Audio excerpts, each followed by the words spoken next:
presented by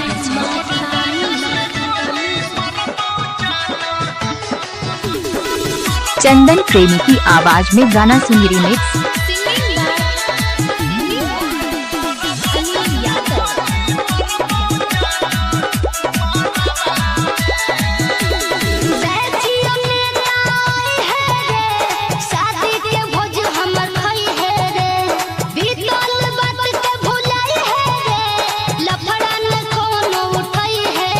चंदन प्रेमी का नाम तो सुना ही होगा।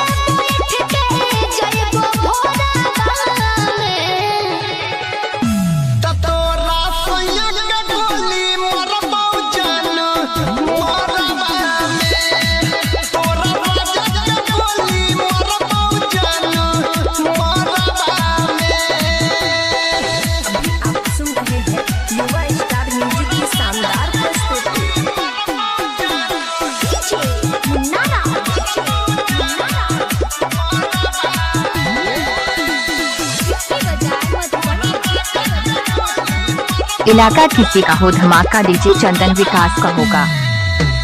माई बाबू के चलते ही ओ मजबूर रे, रहे नहीं पैबो हम तोरा से दूर रे।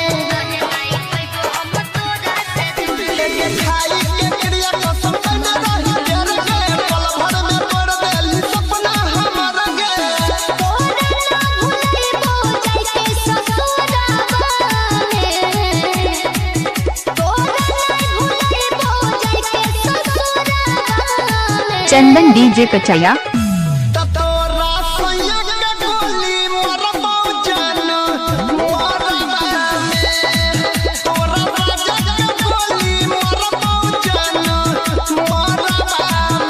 इलाका किसी का हो, धमाका डीजे चंदन पुखराम कटैया डीजे का होगा।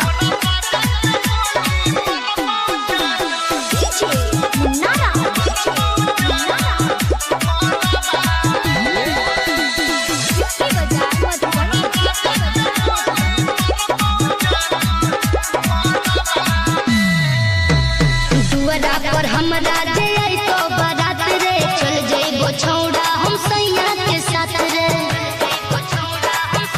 बुझली